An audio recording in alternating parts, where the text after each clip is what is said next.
جو کیا نام ہے نیب نے بھی پنجہ ان کے اوپر بھی ڈالا ہے کہ وہ ان کے خلاف بھی کارروائی ہوگی فریاد پورا. میں وہی بتانے لگا تھا, پیپلز پارٹی کو بھی کئی بار پکڑا گیا ہے, ان کے بانی کو شہید بھی کیا گیا, پھانسی دی گئی ہے, محترمہ کو بھی کئی دفعہ جیلوں میں ذلیل کیا گیا ہے, عدالتوں میں ذلیل کیا گیا. تو یہ کوئی ایسی نئی بات نہیں ہے. آپ کو نہیں لگتا کہ احتساب چل پڑے گا؟ وہی میں کہہ رہا ہوں کہ 60-70 سالوں سے چل رہا ہے ابھی تک سے, لیکن کوئی کامیاب نہیں ہو سکا. دنیا کے سب سے کرپٹ ملکوں میں آج بھی ہم ہیں. جتنی یہاں پہ احتساب جتنا ادھر ہوتا ہے اتنا پرائم منسٹرز کا, پولیٹیشنز کا انگلینڈ میں نہیں ہوتا, انڈیا میں نہیں ہوتا, امریکہ میں نہیں ہوتا. اتنے جیلوں میں تو کوئی بھی, حالانکہ کرپشن تو ہر جگہ ہے. تو پھر تو ہمیں سب سے کم کرپٹ ملک ہونا چاہیے.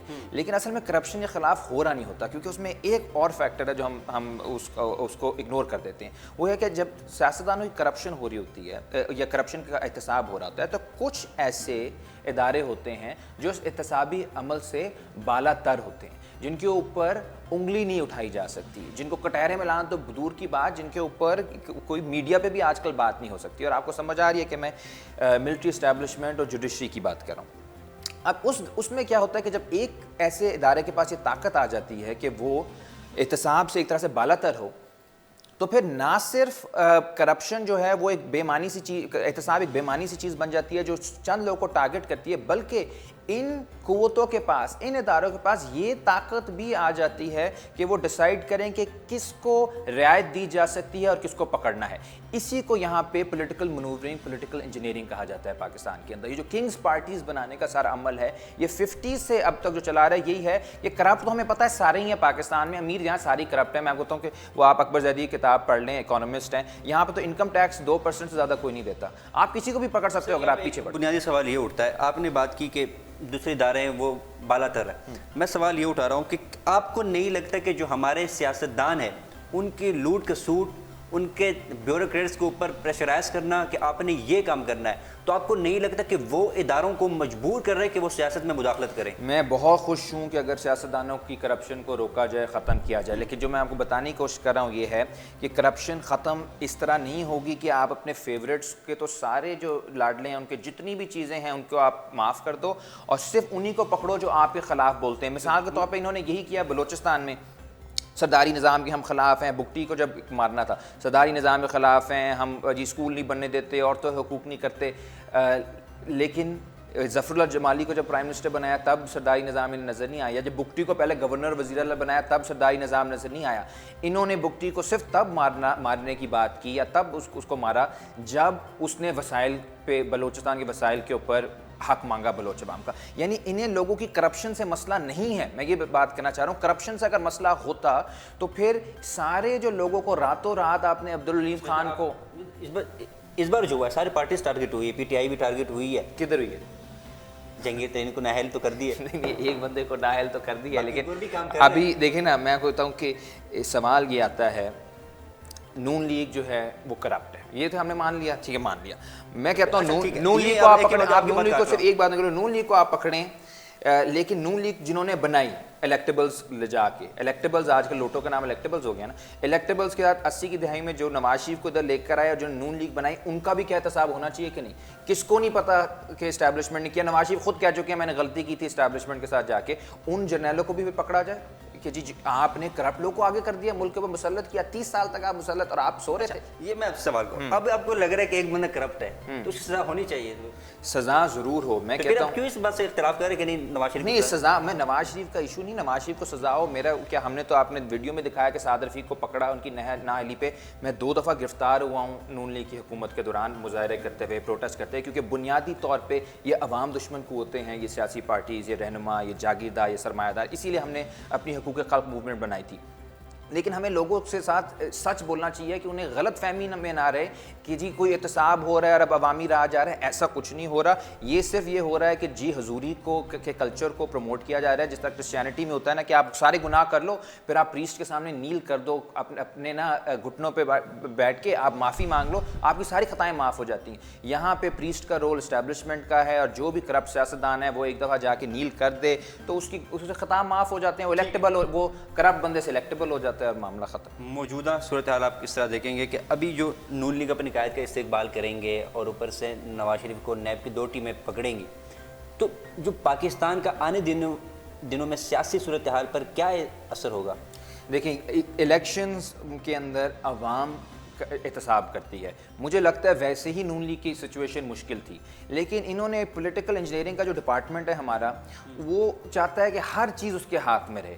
اس کی وجہ سے کیا ہے کہ ایک کرائسس بن گیا, ایک اچھا خاصا ایک عوام کا رد عمل آ رہا تھا نون لیگ کے خلاف. اب ان کو انہوں نے ایک طرح سے کٹہرے میں کھڑا کر کے ایک مظلوم بنا دیا. دوسرا جو کمانڈو صاحب ہیں مشرف, وہ واپس نہیں آ رہے, مریم نواز شریف واپس آ رہے ہیں, ان کے لیے ہمدردی بھی بڑھے گی. ہم اسی دائرے کے اندر پھنسے رہیں گے, اسٹیبلشمنٹ ورسز اینٹی اسٹیبلشمنٹ, جو پچھلے 60-70 سالوں سے پھنسے ہوئے ہیں. جو اصل ایشوز ہیں, جو لوگ کے روزگار کے ہیں, جو پانی کے ہیں, جو بجلی کے ہیں, جو ہاؤسنگ کے ہیں, جو زراعت کے ہیں, جو ہماری فورن پالیسی کے ہیں, جو ہماری آئیڈیالوجیکل اورینٹیشن کے ہیں, وہ سارے کے سارے سوال دبے رہیں گے. یہ ہماری اصل ٹریجڈی ہے کہ اس ساری لڑائی میں وہ سوال ہمیشہ دب جاتے ہیں.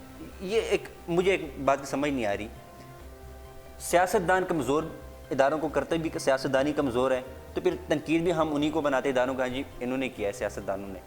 تو آپ کو لگتا نہیں کہ سب سے بڑے قصوروار تو کن اداروں کی آپ بات کر رہے ہیں؟ محکمہ زراعت کی, اگر اصل والے محکمہ زراعت کی بات کر رہے ہیں, دیکھیں اداروں سے اگر آپ کا مراد ہے جو بیوروکریسی ہے, بیوروکریسی کی بات کر رہا ہوں. سیاستدانوں کا یہاں پہ رول وہی ہے جو ایک ہمارے یہاں کہا جاتا ہے پوسٹ کولونیل ایلیٹس جو ہوتی ہیں, جو کرپٹ ہوتی ہیں, جن کا زیادہ انٹرسٹ باہر ہوتا ہے, وہ اپنے لوگوں سے زیادہ وہ. اب دیکھیں نا, سعد رفیق کو ہمارے اسٹوڈنٹ نے جو کوشچن کیا, یہی اس نے اس کو پہلے ڈانٹا, بعد میں آپ نے ویڈیو وہ نہیں بنی, انہوں نے ان کو 4 لوگوں کو دروازے میں کمرے میں بند کر دیا اور دھمکیاں دی.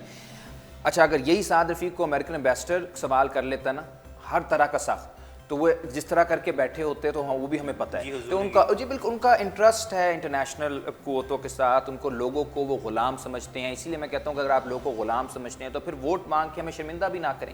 تو ان کا وہی مسئلہ ہے. اصل بات یہ کہ اس میں سے نکلنا کیسے ہے, کیا اس میں سے نکلنا ہے کسی ایک عوامی طاقت کے بنیاد پہ یا کسی سازش کی بنیاد پہ.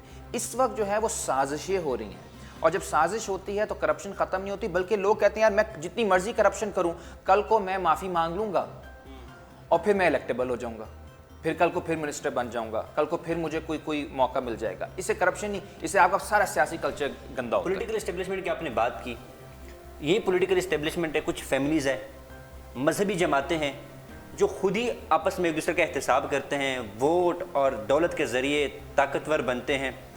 ان کے خلاف عام عوام کیوں نہیں اٹھ رہی؟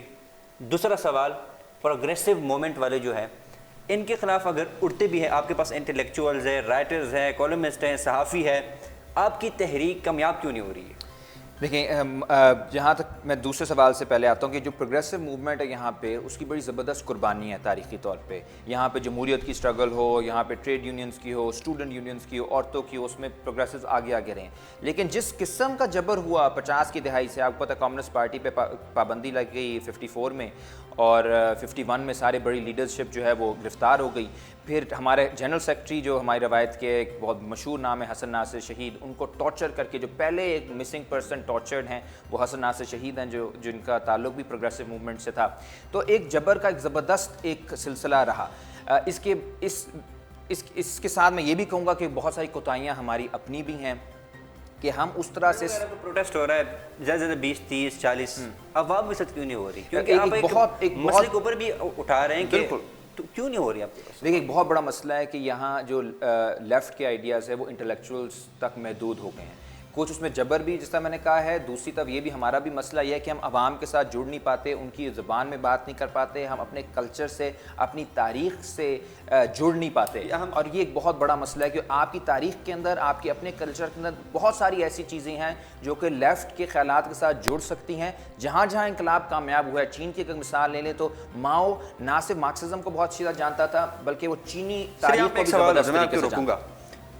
آپ کی جو موومنٹ چل رہی ہے اس وقت, فیمنزم ہے, اس میں لبرلزم ہے, عورت کی آزادی ہے, ٹھیک ہے, اور اپنے حقوق کی آواز کے لیے تحریک بھی ہے.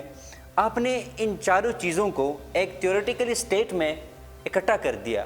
آپ کو نہیں لگتا کہ یہ جو ورکنگ پارٹی ہے اس کے اوپر بھی اس کا انفلوئنس ہوگا, اور ورکنگ پارٹی کنفیوز ہو جائے گی کہ آخر یہ ہمیں کس طرف